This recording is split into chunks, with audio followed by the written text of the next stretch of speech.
atas kedatangannya rekan-rekan guru untuk mengikuti diseminasi kegiatan yang saya lakukan ini. Jadi materi yang saya lakukan di sini adalah materi yang saya dapatkan di karya kemarin tentang materi guru penggerak. Jadi diseminasi hari ini materinya tentang budaya positif. Jadi Bapak Ibu rekan-rekan guru nanti akan mengetahui bagaimana penerapan budaya positif di sekolah. Kemudian bagaimana nanti Bapak Ibu guru akan menyelesaikan permasalahan-permasalahan terkait dengan budaya positif. Karena tentunya setiap sekolah pasti memiliki permasalahan antar siswa ya. Apakah dia memiliki masalah pribadi yang dari rumah ataupun masalah yang ditemukan di sekolah. Oke, saya lanjut.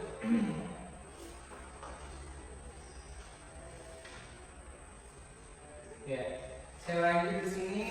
Saya memiliki sebuah kuis. Jadi ini adalah pertanyaan untuk meningkatkan motivasinya kita saja untuk supaya lebih semangat lagi mengikuti atau menerima materi. Jadi di sini ada sebuah keluarga, mereka memiliki 5 orang anak. Anak pertama sedang mandi, anak kedua sedang main catur, anak ketiga sedang menyapu, anak keempat sedang belajar. Pertanyaannya, anak kelima sedang apa? Ada yang bisa jawab? Mencatur. Ada lagi? Ya. Apa rasanya mencatur? Yang mencatur harus ada 2 orang. Oke, terima kasih. Jawabannya tepat sekali.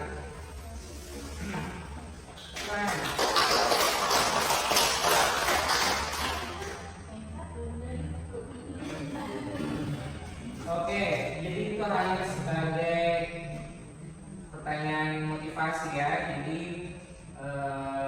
ini menyangkut budaya positif. Sebelum kita menerangkan materi, baik itu ke siswa, jadi nanti kalian kan menjadi guru atau masih di SD atau di SMP.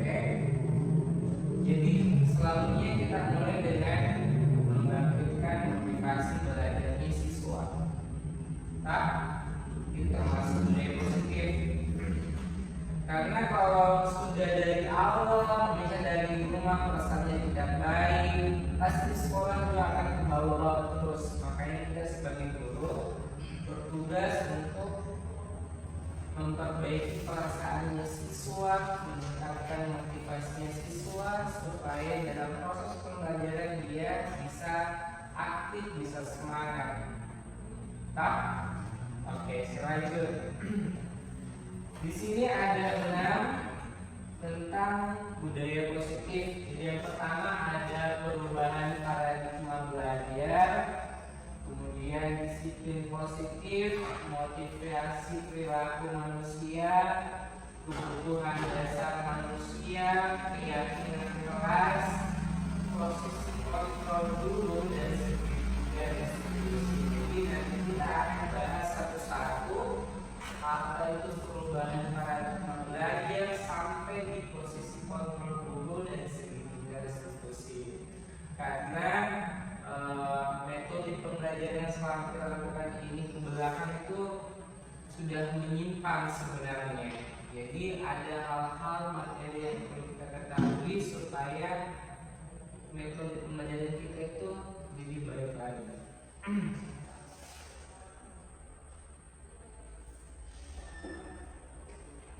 Oke, yang pertama materinya tentang perubahan paradigma belajar.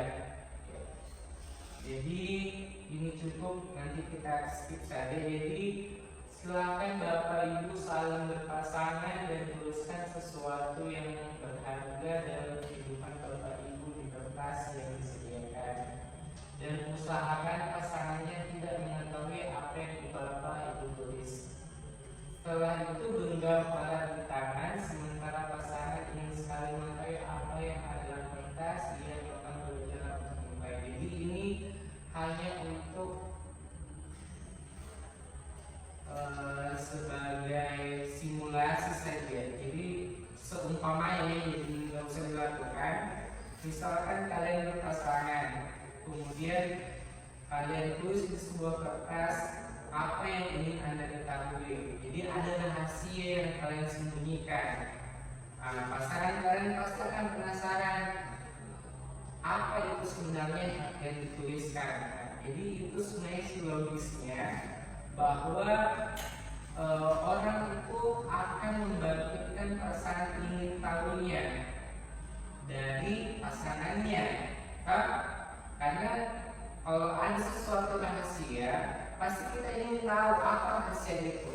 Jadi itu yang pertama, perubahan paradigma, ingin tahu, ingin tahu. Jadi semua yang berkembang informasi itu dari berasal ingin tahu, rasa ingin tahu.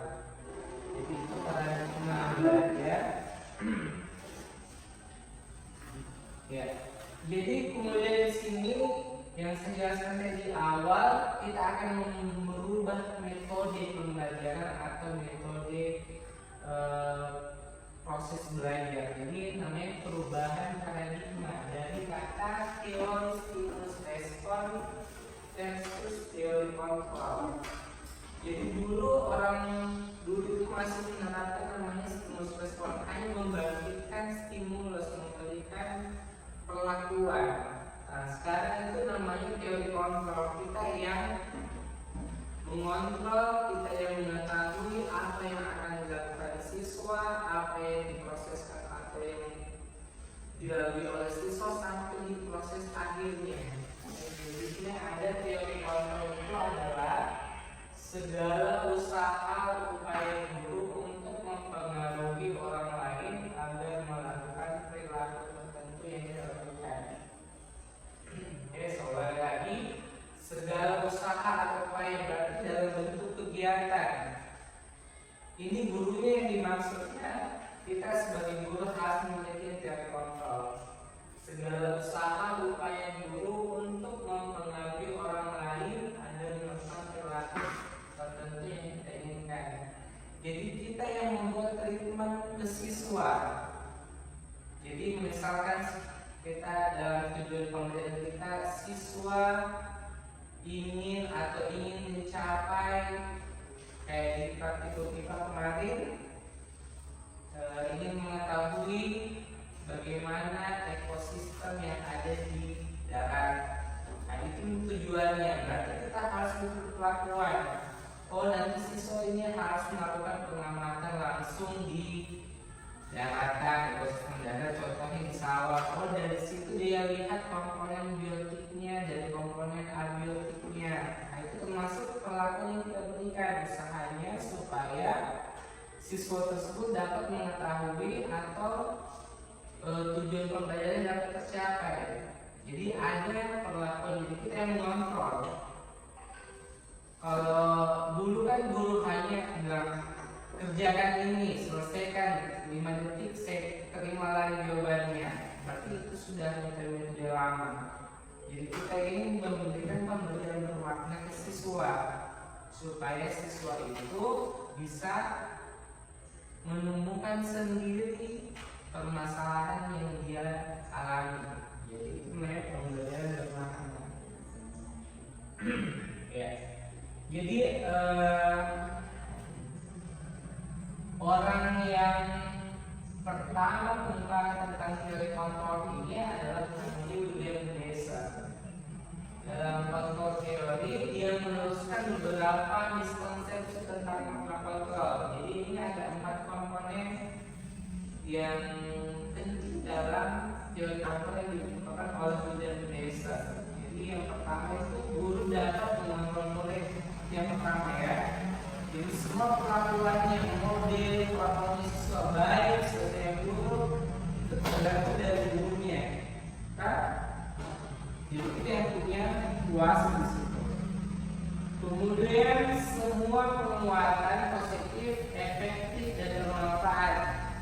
Jadi semua yang kita lakukan ke siswa itu pasti dia penting, pasti dia bermanfaat untuk siswa. Jangan kita menganggap hal yang kita lakukan itu tidak berguna. Jadi semua yang kita lakukan itu pasti akan berguna untuk siswa. Kemudian yang ketiga, bahwa orang dewasa memiliki hak untuk memaksa. Ya, jadi bahwa orang dewasa memiliki hak untuk memaksa. Jadi kita ini diambil sebagai orang tua di sekolah, guru. Jadi selama jam 7 sampai jam 12 siang atau jam 1 siang itu kita sebagai orang tuanya siswa di sekolah. Nanti setelahnya lagi sampai di rumah baru orang tua atau walinya di rumah ya. Jadi kita mempunyai kuasa di situ untuk menerapkan apa yang akan kita lakukan. Kemudian yang keempat, kritik atau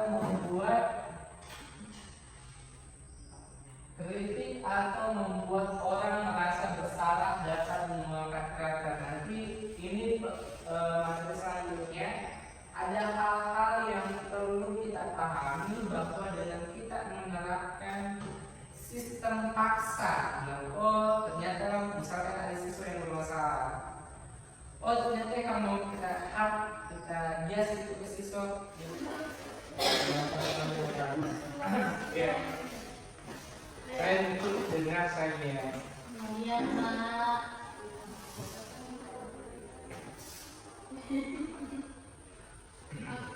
Oke, selanjutnya ya. Kali 9 menit. Oke, selanjutkan teori kontrol yang digunakan oleh William Glasser. Yang ada 4. Yang pertama, guru dapat mengontrol murid. Yang kedua, semua penguatan positif, efektif, dan bermanfaat. Yang ketiga, bahwa orang dewasa memiliki hak untuk memaksa, kritik atau membuat orang merasa bersalah dan mengucapkan. Oke, jadi ini beberapa poin yang dijelaskan oleh William Glasser. Intinya dari semua poin-poin ini bisa kita aplikasikan dalam proses pembelajaran di kelas. Oke. Kemudian di sini ada sebuah kalimat bagaimana seseorang bisa berubah dari paradigma stimulus menjadi respon kepada pendekatan teori kontrol. Jadi paradigma lama ke paradigma baru, stimulus respon ke teori kontrol. Jadi bila kita ingin membuat kemajuan perlahan sedikit ubah sikap atau perilaku Anda. Namun bila kita ingin perubahan lebih besar, mengubah kerangka acuan kita atau mindset kita. Jadi ini intinya kalau kita ubah secara sedikit demi sedikit atau secara perlahan, yang kita ubah adalah perilaku. Namun untuk mengubah yang lebih besar berarti kita ubah dengan mindset, cara berpikir, bagaimana kita treatment siswanya kita, bagaimana kita beri perlakuan. Sama kalau kita menanam padi, kita olah dulu tanahnya, kita gundurkan, kasihkan dia pupuk, tanam bibitnya, kemudian kita pantau mulai dari dia tumbuh dari kecil hingga besar sampai menghasilkan biji yang disebut sebagai beras. Jadi sama dengan kalau kita mendidik siswa ya. Kemudian ini adalah perbandingan stimulus respon dan teori kontrol tentang pandangan tentang dunia. Jadi stimulus respon, realitas atau kebutuhan kita sama, kemudian dibandingkan dengan teori kontrol, realitas atau kebutuhan kita berbeda-beda.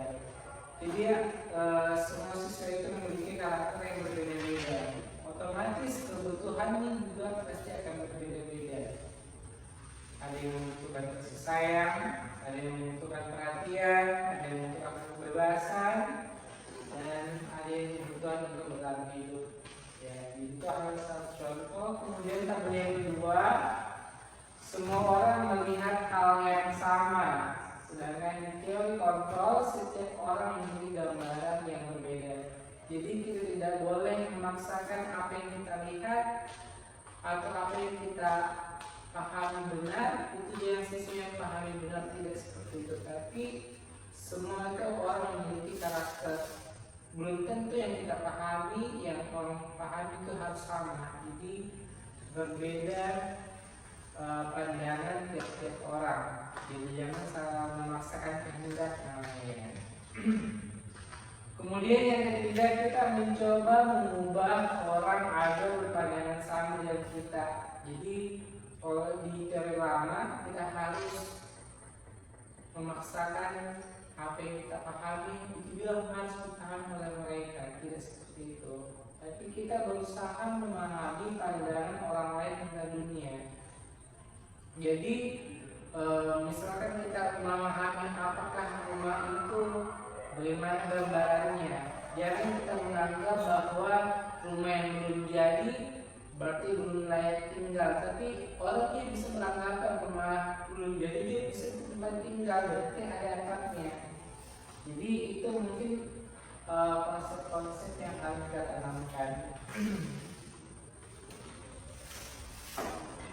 Ya, selanjutnya adalah poin perilaku buruk dilihat sebagai suatu kesalahan, yaitu untuk stimulus respons. Tapi di teori kontrol semua perilaku memiliki tujuan. Jadi mau perilakunya baik mau perilakunya buruk itu pasti memiliki tujuan. Ya, jadi jangan kita anggap itu salah. Kemudian orang lain bisa mengontrol saya, sedangkan di teori kontrol hanya Anda yang bisa mengontrol diri Anda. Jadi apa yang kita lakukan berarti itu yang juga yang harus kita kontrol ya. Kita tahu apa yang mulai dari tahapan persiapan, tahapan pelaksanaan, tahapan evaluasi. Hanya kita yang bisa tentukan arahnya, bukan orang lain ya. Jadi itu di teori kontrol. Kemudian yang ketiga, saya bisa mengontrol orang lain, sedangkan di teori kontrol Anda tidak bisa mengontrol orang lain. Jadi ini pemahaman bahwa kita hanya memberikan treatment, tidak perlu kita kontrol dan berikan apa yang kita oleh siswa. Siswa hanya berapa jam di sekolah, dari jam 7 sampai jam 1, sekitar 6 jam saja. Sedangkan kalau itu kan lebih banyak, jadi kita hanya memberikan stimulus atau perlakuan. Kemudian pemaksaan ada pada saat rujukan gagal. Ya, jadi kalau kita kasih, misalkan kita kasih karena dia terlambat masuk dalam kelas, kita kasihkan dia tugas tambahan, dia tolak, maka kita paksa, kita hukum. Nah itu pasti teori responnya. Sedangkan kalau di kontrol kita harus ada kolaborasi dan konsensus menciptakan pilihan baru. Jadi kolaborasi itu artinya ada kerjasama, ada koneksi antara guru dan siswanya. Di setiap ada permasalahan kita tanya apa masalahnya, kenapa bisa, kemudian kita cari sama-sama solusinya, bukan langsung tambah hukuman karena itu tidak bisa menyelesaikan masalah. Ya, jadi kalau di stimulus respon model berpikirnya menang kalah, kita cari siapa yang benar, siapa yang salah. Tapi kalau di teori kontrol kita mencari benar, berpikirnya menang-menang. Oke, selanjutnya lagi ya. Ya, saya ulangi tadi disiplin positif. Jadi dalam budaya kita makna disiplin dimaknai menjadi sesuatu yang dilakukan seseorang pada orang lain untuk mendapatkan kepatuhan. Jadi disiplin itu sudah ada aturan-aturannya yang ditetapkan atau disepakati bersama, baik itu antara guru dan guru, siswa dan siswa, ataupun guru dan siswanya. Jadi ada aturan yang harus dipatuhi, makanya itulah kata disiplin. Ya, kemudian dari kata atau ungkapan yang dikemukakan oleh Ki Hajar Dewantara, di mana ada kemerdekaan, disitulah harus ada disiplin yang kuat. Jadi kita dikatakan merdeka juga sudah menerapkan kata disiplin. Jadi sungguh pun di disiplin itu bersifat self disiplin, yaitu kita sendiri yang mewajibkan kita dengan sekeras-kerasnya. Tetapi itu sama saja, sebab jika kita tidak capai melakukan self disiplin, wajiblah penguasa lain mendisiplinkan diri kita dengan peraturan. Jadi mulailah disiplin dari diri kita sendiri, karena kalau kita tidak disiplin dari diri kita sendiri, maka ada penguasa lain yang akan mendisiplinkan kita. Oke. Disiplin positif di sini terbagi menjadi 3 poin. Yang pertama adalah hukuman, yang kedua adalah konsekuensi, dan yang ketiga adalah restitusi. Jadi nanti kita akan tahu apa itu hukuman, apa itu konsekuensi, dan apa itu restitusi. Ya, di sini ada beberapa kasus atau tindakan guru. Kemudian dari sini kita akan mengelola atau mengelompokkan apakah dia termasuk hukuman ataupun dia masuk sebagai konsekuensi. Jadi yang pertama adalah bicara satu kali dalam buku kalimat, saya tidak akan terlambat lagi karena terlambat ke sekolah. Ini termasuk hukuman atau konsekuensi? Hukuman. Ya. Kemudian lari mengelilingi lapangan basket 2 kali karena terlambat ada di sekolah. Apa yang hukuman?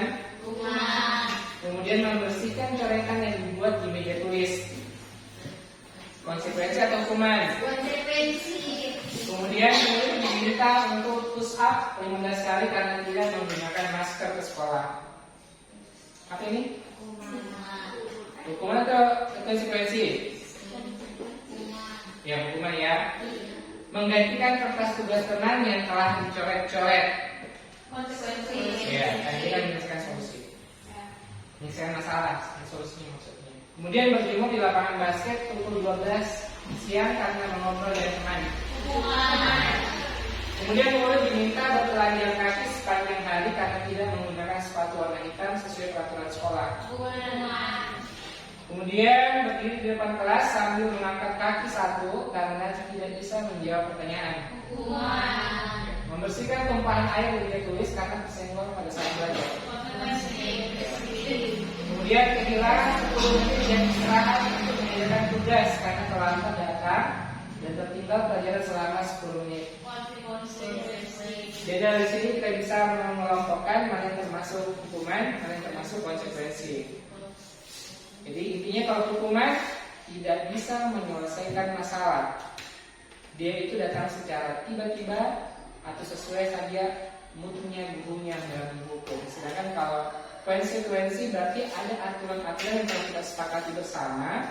Karena siswa tersebut melanggar, maka harus ada konsekuensi.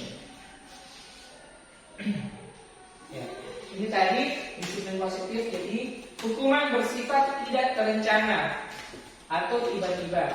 Anak atau murid tidak tahu apa yang akan terjadi dan tidak dilibatkan. Jadi secara sepihak saja dari gurunya memberikan hukuman.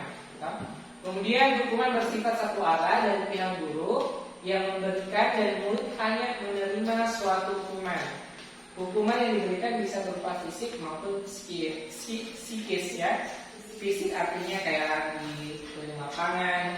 Kalau psikis berarti ada kata-kata verbal yang diungkapkan gurunya.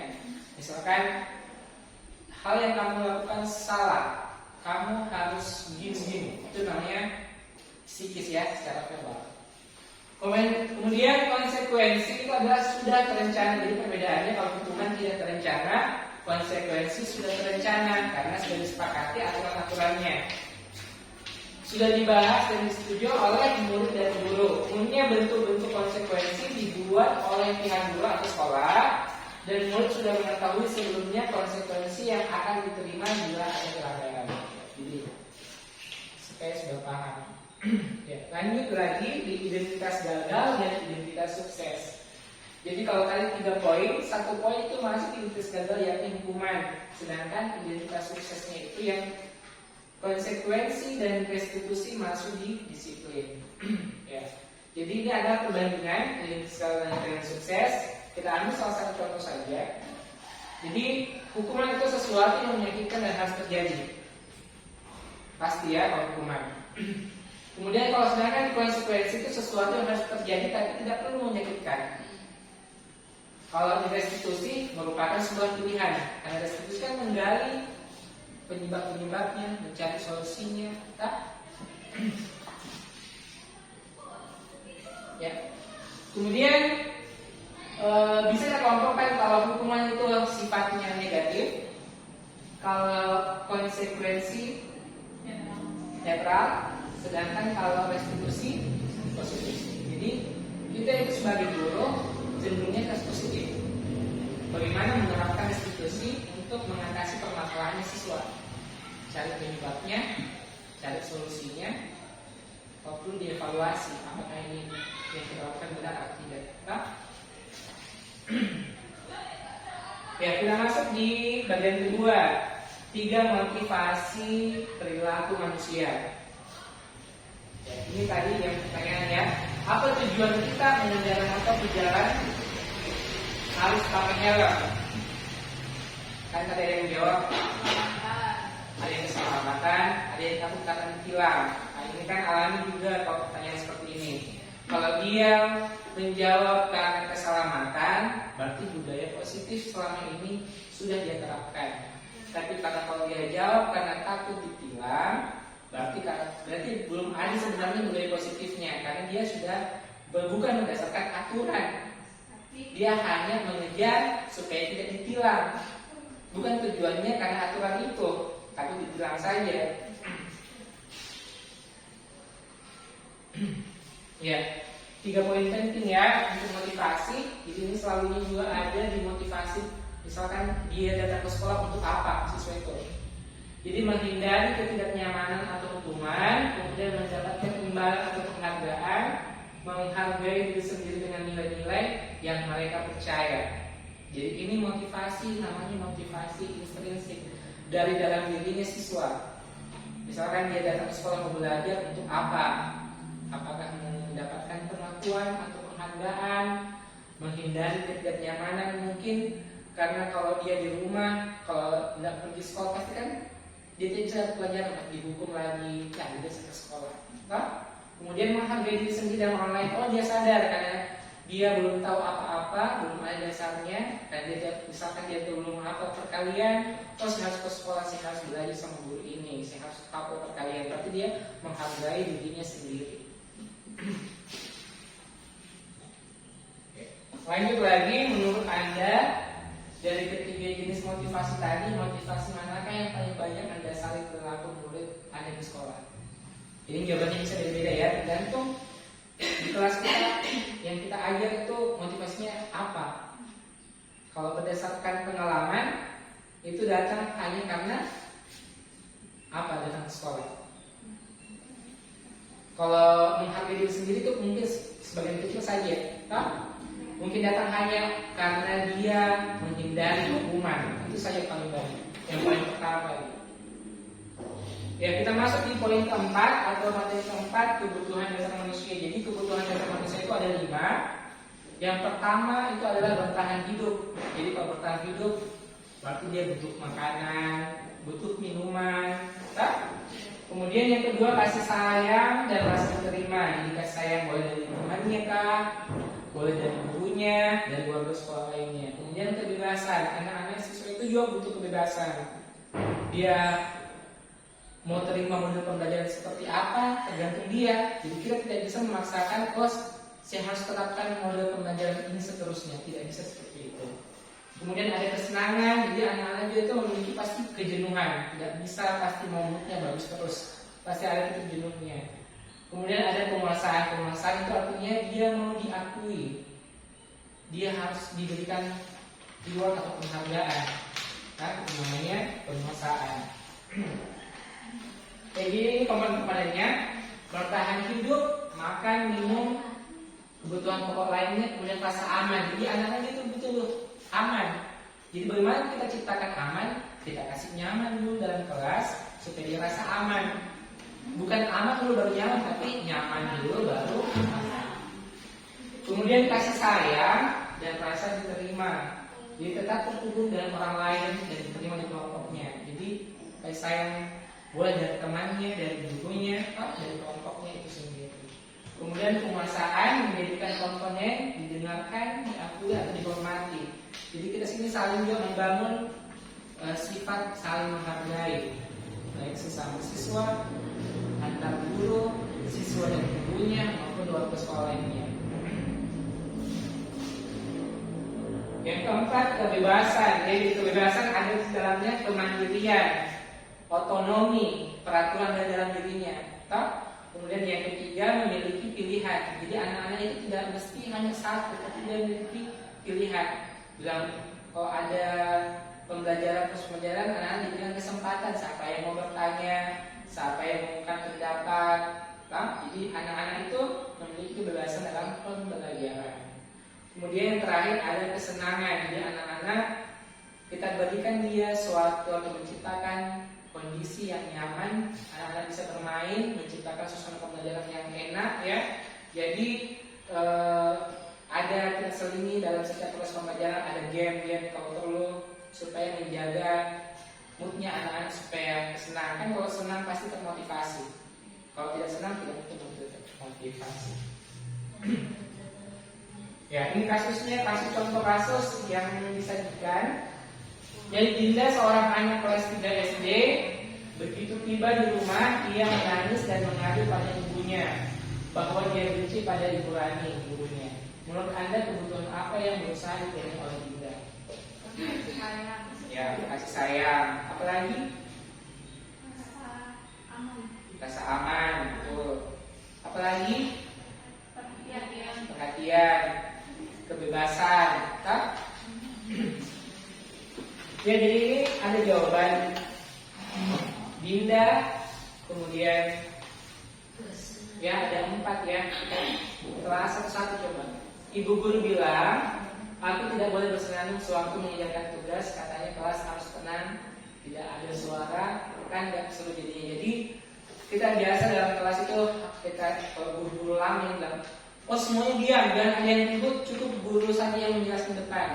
Tapi dalam pengaplikasiannya memang kalau dalam proses menghargai orang lain, kalau ada yang bicara kita harus diam. Tapi kita harus juga, kan tidak selamanya kita mau berorasi, pasti kita harus minta pendapatnya siswa, kita minta bagaimana, apakah dia senang dengan pembelajaran kita atau tidak. Jadi kita harus menciptakan suasana senang. Jadi anak-anak itu membutuhkan kesenangan, apalagi di sekolah dasar. Jadi berdasarkan psikologi TK, SD itu anak-anak masih zamannya bermain, belum menuntut ilmu sepenuhnya. Kemudian ibu guru tidak menyapa aku hari ini padahal aku pakai jepit rambut. Nah, di sini ada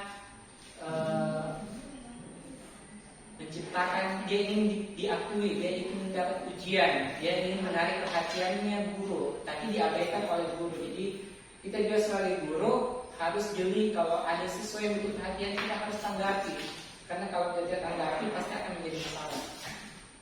Kemudian aku bosan, masa belajarnya cuma gitu-gitu aja dengan ibu guru aja. Nah, jadi ini yang membuktikan bahwa anak ibu itu sebenarnya bosan kalau kita menerapkan pembelajaran yang itu saja.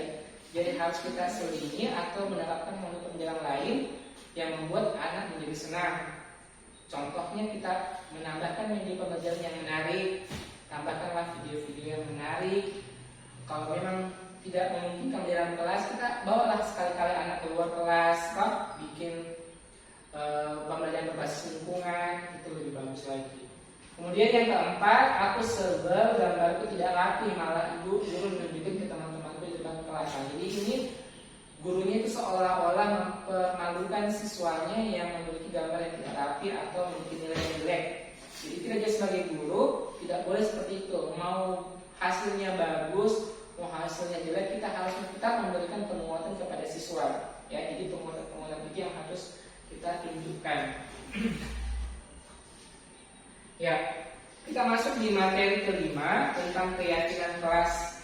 Jadi keyakinan kelas itu artinya kesepakatan kita antar sesama guru, kemudian ke siswa. Jadi ada siswa dan guru itu menyamakan kepentingan kelas. Misalkan kita buat kesepakatan. Jadi, kalau saya masuk dalam kelas ini, kita buat kesepakatan bahwa semua siswa itu harus menunjukkan sikap yang baik, kan? Tidak boleh makan dalam kelas. Nah, itu aturan-aturan, contoh aturan yang mungkin kita terapkan dalam pembelajaran. Contoh ya. Di sini saya tampilkan lagi videonya. Hah?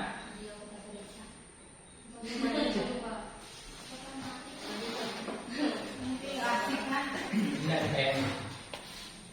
Mati pak. Hah? Masya Allah. Ih pak kita. Oh sudah. Masa lagi 20 menit. Hah?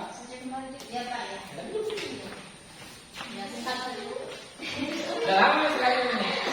Risma di situ saja kamu saya lihat ini saja video. Iya. Jangan sampai terjeda lagi.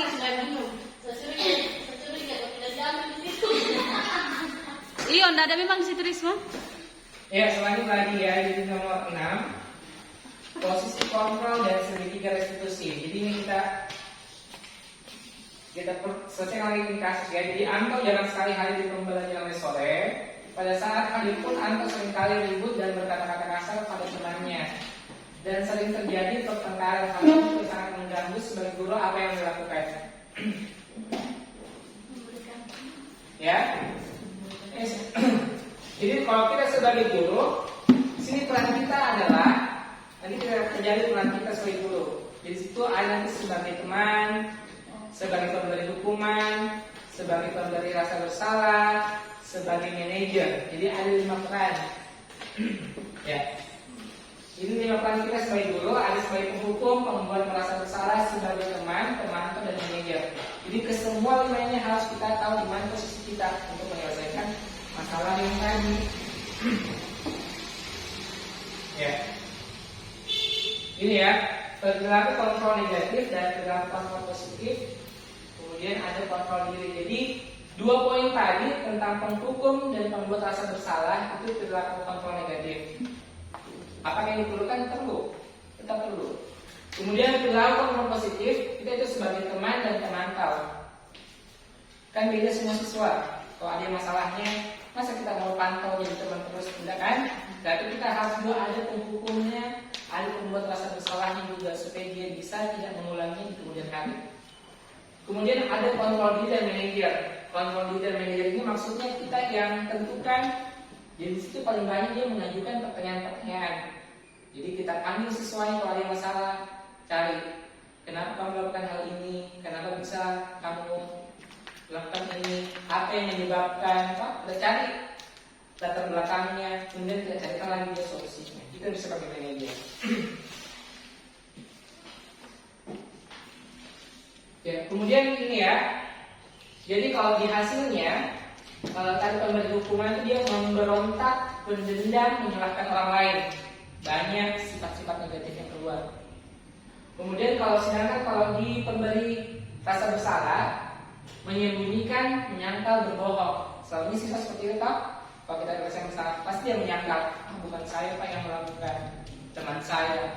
Jadi hal-hal yang seperti itu sebenarnya kita kurangi lah, kita kasih hukuman, kita kurangi lah pemberi rasa bersalah, tapi kita fokus di yang positif ini dengan yang kontrol diri.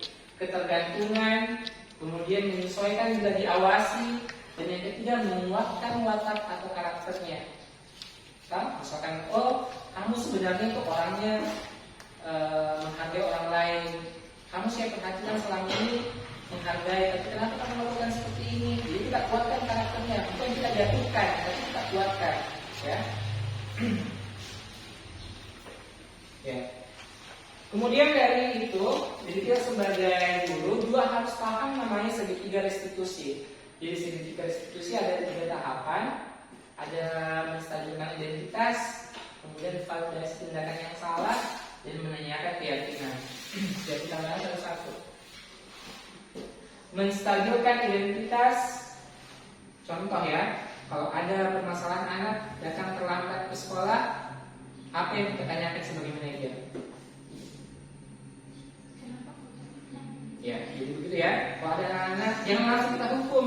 Kalau dia terlambat, langsung keluar pergi cuci WC, enggak, bukan begitu penyelesaiannya. Tapi kita sebagai manajer tanya dulu, kenapa bisa terlambat, apa yang menyebabkan kamu terlambat, apakah yang kamu lakukan ini sudah benar atau salah, supaya anak itu mengakui bahwa dirinya nggak perlu salah. Nah, itu namanya menstabilkan identitas. Apa yang dilakukan semuanya salah. Jadi masuk di validasi tindakan yang salah. Kalau dia sudah akui tindakannya salah, jangan lagi kita menjatuhkan, tapi kita kuatkan karakternya. Maksudnya itu, oh kalau kamu sudah lakukan ini salah, berarti kamu harus dapat konsekuensi ini, kan? Kalau kamu lakukan kali selanjutnya, mungkin konsekuensinya lebih tinggi lagi. Berarti yang kamu lakukan ini salah, sudah melanggar aturan. Nah sekarang kita tanyakan lagi ke anak, menanyakan keyakinan, apakah yang kamu lakukan ini sudah sesuai aturan? Tapi jawabnya tidak, kan? Nah, kalau memang tidak sesuai aturan, kita carikan solusinya sama-sama supaya kamu tidak terlambat lagi datang ke sekolah. Ya itu langkah-langkahnya ya. Jadi ini tidak mesti harus dari menstabilkan, memvalidasi, menanyakan, tergantung kasusnya. Kan ada juga kasus biasa lah, kita tidak tahu langsung biasanya dari guru lain biasakan, bukan kita yang langsung menghadapi, tapi dari kasus dari guru lain yang dilimpahkan ke kita. Biasa langsung kita tanyakan dulu keyakinannya, perbuatan apa yang dilanggar, kan biasa begitu. Bukan dari kita tahu, kan bukan kita yang langsung hadapi. Jadi tergantung kasusnya. Ya, di menstabilkan identitas ini ada beberapa poin. Yang pertama adalah setiap manusia pasti pernah melakukan salah. Ya, jadi semua manusia pasti pernah melakukan salah. Tidak pernah selamanya benar. Kemudian tidak ada manusia yang sempurna. Nah, jadi ini juga bisa kita tanamkan dari kita bahwa anak-anak itu melakukan salah karena apa? Tidak ada yang sempurna. Kemudian saya juga pernah melakukan kesalahan seperti itu. Nah, kita kembalikan ke diri kita. Ternyata juga kita itu tidak selamanya disiplin. Hal yang dilakukan oleh siswa juga ternyata pernah kita lakukan. Kayak kita datang terlambat kuliah, kita ternyata terlambat biasa kumpulkan RPP, ternyata sudah diminta oleh pengawas, tidak termasuk. Kita bisa menyelesaikan diri prinsip, kita bisa menyelesaikan ini. Jadi semua kita yang ada masalahnya pasti ada solusinya. Itu yang harus juga tanamkan bahwa setiap ada masalah pasti ada solusi. Ya, kemudian poin yang kedua, yakni validasi tindakan yang salah. Jadi pertanyaan apa saja yang bisa kita buat menjadinya, padahal kamu bisa melakukan yang lebih buruk dari ini ya. Kita tanyakan, oh biasanya kamu biasa lebih terlambat lagi, dulu 10 menit terlambatnya sekarang cuma 5 menit. Maksudnya kita bayangkan tindakan yang lebih. Kemudian kamu pasti punya alasan mengapa melakukan hal itu, jadi kita gali penyebabnya. Kemudian kamu patut bangga pada dirimu sendiri karena kamu telah menunjukkan sesuatu yang penting buatmu. Jadi misalkan dia terlambat, ternyata karena memang dia selama tadi malam itu dia bantu orang tuanya kerja, berarti kita kuatkan karakternya. Oh ternyata anaknya memang menghargai orang tuanya, dia bantu orang tuanya, tapi karena sesuatu hal dia bangunnya terlambat. Jadi kita tidak menyalahkan anaknya, tapi kita kuatkanlah dia karakternya. Ternyata dia itu orangnya menghargai orang tuanya, kan? Kemudian kita carikan solusinya. Jadi kalau selesai bantu orang tuanya jangan lagi main game, langsung saya tidur, kan? Misalkan itu yang bisa kasih solusi. Ya, kemudian terakhir adalah menanyakan keyakinan. Jadi keyakinan itu apa yang dia pahami, gitu. Apa yang kita percaya sebagai kelas atau keluarga. Jadi misalkan dalam keluarga memang kesepakatan di keluarga bagaimana? Kan biasa sudah itu kan tahu kok, bangun pagi kalau di rumah harus jam 6 lewat 10. Dan biasa kan anak-anak terlambat juga. Nah di sini juga biasa kita gali informasi memang orang tuanya perannya apa sih sebenarnya di rumah. Jadi tidak sepenuhnya anak yang kita serahkan. Kita cari lagi faktor-faktor lain dari luar, misalkan dari orang tuanya kah. Apakah memang dalam hari itu mungkin dia cuma tinggal sendiri, tidak ada orang tua yang temani. Nah itu mungkin bisa kita tanyakan ke anak-anak. Kemudian apa nilai-nilai umum yang kita sepakati? Nah, maksudnya nilai-nilai umum itu yang kita buat tadi, kayak disiplin, menghargai waktu, menghargai teman, budaya positif lainnya lagi masih banyak. Kemudian apa bayangan kita tentang kelas yang ideal? Jadi yang kita pasti bayangkan kalau sebagai guru, oh nanti kalau saya belajar tujuannya ini pasti akan tercapai ke semua siswanya paham, siswa semua sudah paham, tujuan pembelajaran sudah tercapai. Kemudian kamu mau jadi orang yang seperti apa? Jadi katanya kan anak-anak mau cita-citanya seperti apa? Kalau mau jadi tentara berarti dia harus disiplin waktu terus, karena kuncinya kalau polisi atau tentara harus disiplin waktu. Oke. Jadi itu saja yang saya bisa sampaikan terkait materi tentang guru penggerak. Jadi ini merupakan kegiatan diseminasi. Tugas saya sebagai guru penggerak, mudah-mudahan materi ini bisa diterima oleh guru-guru lain. Dan ada pun nanti sesi tanya jawab yang kita lakukan di lain waktu. Terima kasih. Saya akhiri, wassalamualaikum warahmatullahi wabarakatuh. Saya mulai. Ya, selamat pagi anak-anak. Pagi, Kak. Apa kabarnya hari ini? Baik. Ya, jadi alhamdulillah pada hari ini Pak Guru mengumpulkan kalian kelas 7C karena kita akan membuat keyakinan kelas. Jadi ada yang paham apa itu keyakinan kelas? Belum atau paham? Belum ya, karena baru. Jadi Pak Guru sini akan menjelaskan apa itu keyakinan kelas. Ya, jadi keyakinan kelas itu adalah kesepakatannya siswa semua dan guru, ya, untuk menerapkan nilai-nilai kebaikan yang lahir dari peraturan sekolah. Jadi keyakinan itu lahir dari peraturan sekolah. Jadi nanti kalian itu akan menuliskan keyakinan, kemudian ditempelkan di papan keyakinan kelas. Jadi nanti Pak Guru akan membagikan namanya notepad. Jadi kalian tuliskan di sini. Apa yang membedakan keyakinan kelas dengan peraturan sekolah? Kalau peraturan sekolah dia masih menggunakan banyak kalimat negatif. Tapi kalau di keyakinan kelas kita harus menggunakan kalimat positif. Contoh, dilarang membuang sampah dalam kelas. Kalimat positifnya menjadi jagalah kebersihan kelas. Kemudian tidak boleh menyebut nama orang tua. Berarti kalimat positifnya ya saling menghargai, saling menghormati. Paham toh?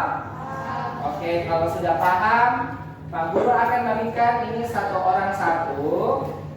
Kemudian kalian tulislah cukup 1 poin saja. Jadi nanti pilih nih, mau disiplin waktu, disiplin berpakaian, menjaga kebersihan kelas, kerjakan tugas tepat waktu, kan itu namanya bertanggung jawab, toh? Kemudian nanti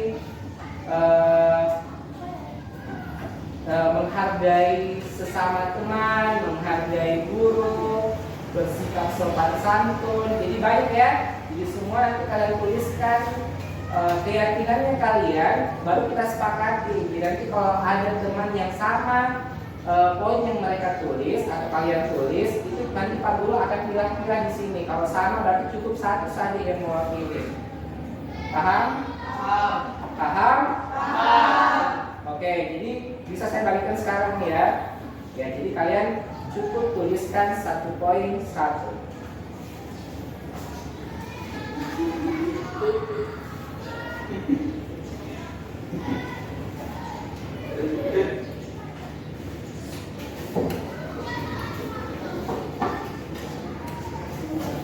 Ya, langsung ditulis. Langsung tulis apa kesepakatan kita kelas. Jadi nanti kesepakatan atau keyakinan kelas ini akan kita gunakan setiap kita melakukan pembelajaran di kelas. Karena kenapa? Kalau kita sudah sepakat kemudian kalian langgar, itu ada namanya konsekuensi. Berarti kalau kalian melanggar atau tidak sepakati lagi, ada konsekuensi. Jadi konsekuensi itu beda dengan hukuman, ya. Konsekuensi itu nanti kalau kalian melanggar keyakinan kelas.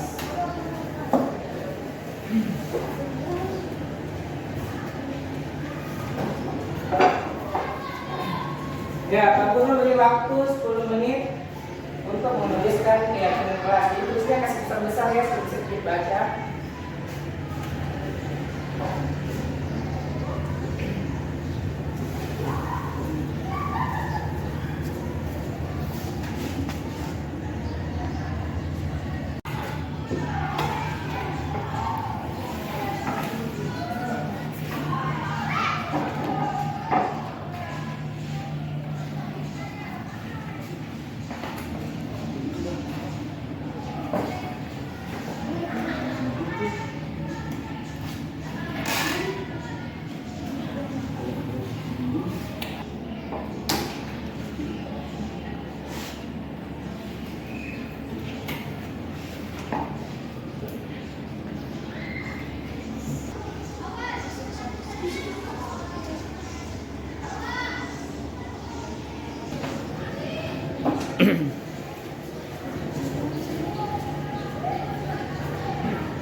Ya, saya sudah berikan waktu 10 menit, jadi waktunya sudah habis. Nanti kalian akan secara beratur mulai dari depan sini menempelkan masing-masing notetnya di kotak ini ya, di papan keyakinan kelas. Ya, mulai dari yang paling depan, silahkan teratur ya, teratur.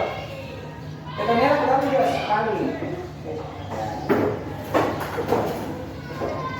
Tempel di sini, silahkan tempel. Ya. Lanjut lagi.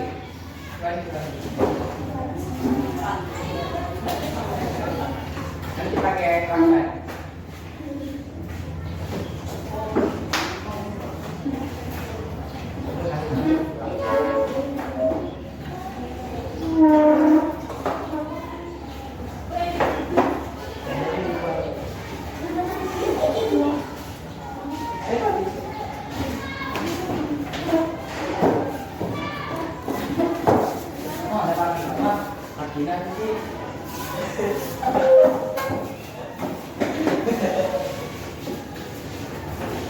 Teratur, harus saya bilang teratur. Kenapa ini masih pakai kelas 40 kali bisa?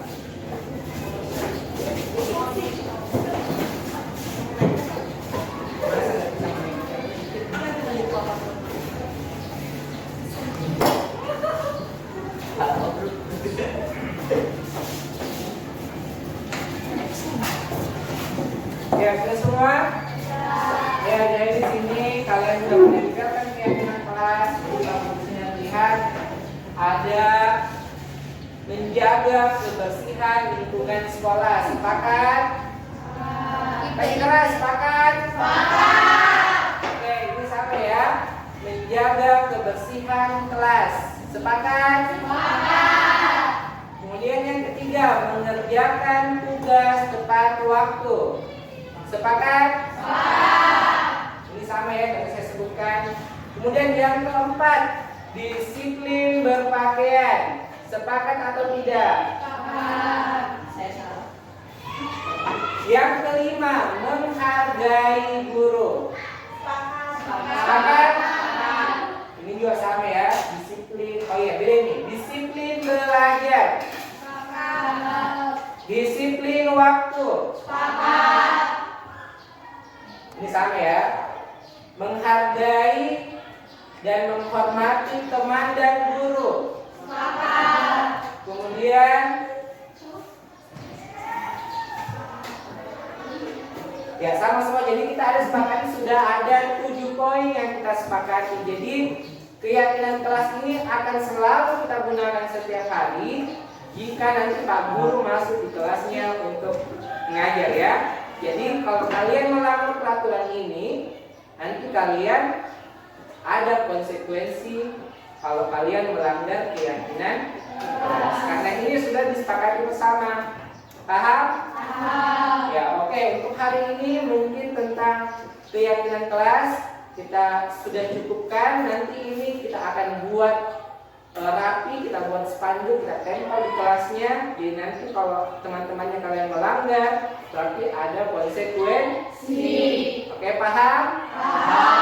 Ya, terima kasih. Jadi Pak Guru sini sudah membantu siswa teman-teman kelas. Ya, jadi kalian sudah menyepakati kelas.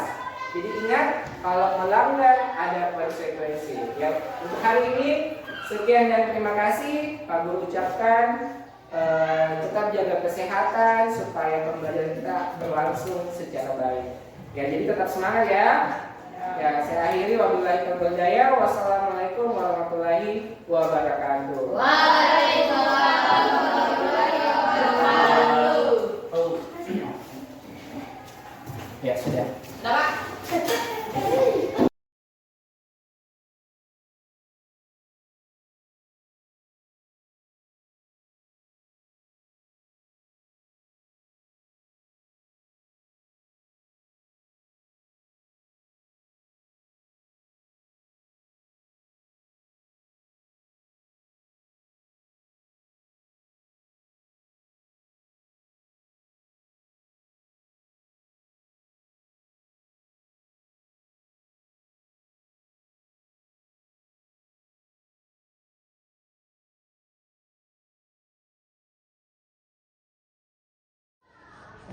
Selamat pagi, Ara. Selamat pagi, Pak.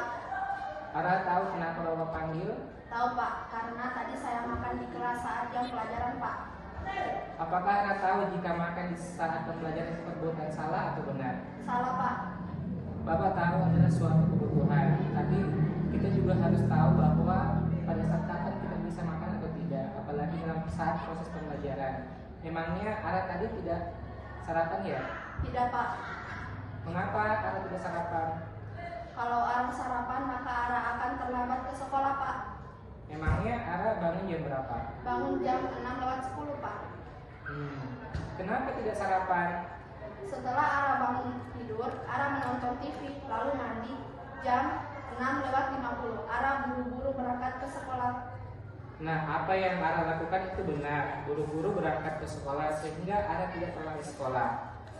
Yang Bapak mau tanyakan, apakah Ara masih ingat tentang keyakinan kelas yang kita buat bersama? Masih, Pak. Kita harus menghargai orang lain dan diri sendiri, Pak. Apakah jika Ara makan di kelas saat proses pembelajaran, apakah Ara sudah menghargai orang lain dan diri sendiri? Pak. Nah, di sini Bapak tidak mencari siapa yang benar, tapi mari kita bersama-sama mencari solusi agar Ara tidak lagi makan di kelas saat proses pembelajaran. Ara akan makan sebelum jam pembelajaran dimulai, Pak. Kira-kira kapan Ara mulai melakukan yang Ara sebutkan tadi? Insya Allah mulai besok, Pak. Baik, Bapak harap Ara kedepannya menjadi lebih baik lagi, berusaha melaksanakan keyakinan kelas yang telah kita buat bersama. Baik, Pak. Terima kasih.